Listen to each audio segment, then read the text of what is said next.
তালপত্র রবিবার। আজকের এই পুণ্য উপাসনার মধ্য দিয়ে আমরা পুণ্য সপ্তাহে প্রবেশ করতে যাচ্ছি। যিশু জেরুসালেমে প্রবেশ করেছেন নিস্তার উৎসব পালন করার জন্যে। আজকের উপাসনার প্রতিটি পাঠ আমাদের আহ্বান জানায় আমরা যেন যিশুর সঙ্গে যাত্রা করি, যাতে যিশুর কাছ থেকে আমরা পরিত্রাণ লাভ করতে পারি। আজকের প্রথম পাঠে আমরা শুনতে পেয়েছি যে প্রবক্তা ইশাইয়ার গ্রন্থ থেকে, যেখানে ঈশ্বরের সেবক তার শত যন্ত্রণার মাঝেও ঈশ্বরের উপর পূর্ণ বিশ্বাস ও আস্থা রেখেছেন।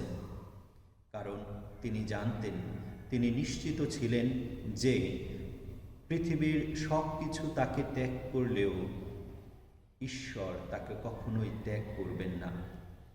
ঈশ্বর তাকে তার যন্ত্রণার মাঝেও, কষ্টের মাঝেও, সংকটের মাঝেও সর্বদা তার পাশেই থাকবেন। তাই তিনি ঈশ্বরের উপর পূর্ণ বিশ্বাস ও আস্থা রেখেছেন।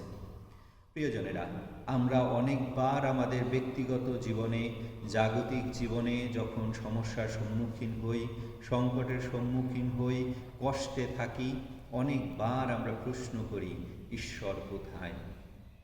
আমরা ঈশ্বরের উপর আমাদের আস্থা হারাই, ঈশ্বরের উপর থেকে আমরা বিশ্বাস হারিয়ে ফেলি, আমরা দূরে সরে যাই।